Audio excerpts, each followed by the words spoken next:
మా జెన్జీ యూత్కి స్వాగతం సుస్వాగతం. సో సరదాగా ఈరోజు మనం మాట్లాడుకోబోయే టాపిక్ పేరు వచ్చేసరికి ఏమిటి హడావిడి. లైఫ్ అంతా బిజీ అవుతుంది, గజిబిజి. అందరూ రొటీన్ ఆటో పైలట్ లైఫ్లోకి వెళ్ళిపోయారు. ఒకడు ఐటీ జాబ్ అంటాడు, ఒక డాక్టర్ అంటాడు. వాడి సెల్ఫ్ టైం వాడికి ఉండదు. స్ట్రెస్ ఎక్కువ అయిపోయింది, చిరాకు ఎక్కువ అయిపోయింది. ఎందుకంటే వాడి సెల్ఫ్ టైం వాడికి ఉండదు కదా. వాడి టైంని వేరే వాడికి ఇచ్చేస్తున్నాడు, లేదా ఏదో ఒక ప్యాకేజీ జాబ్కి వాడి టైంని అంతా తోస్తున్నాడు.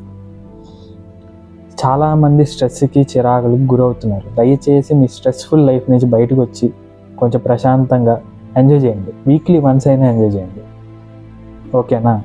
అది ప్రశాంతంగా మళ్ళీగా అలా హ్యాపీగా వెళ్ళండి. కొద్దిసేపు అలా తిరగండి, సన్సెట్ సన్రైజ్ ఇలాంటివి నేచర్లో ఎన్నో థింగ్స్ మిస్ అయిపోతున్నారు. ఇవన్నీ చూసి ఎంజాయ్ చేయకపోతే ఎట్ట చెప్పండి? మీరు ఎంత సంపాదించి మీకు ఎన్ని ప్యాకేజ్ జాబ్లు ఉన్నా ఏం ప్రయోజనం? ఆలోచించండి. హడావిడి వద్దు, ప్రశాంతంగా హ్యాపీగా ఉందాం, అలానే చచ్చిపోదాం. అది సంగతి. బాయ్. ఫుల్ వీడియో యూట్యూబ్లో ఉంది, చూడండి.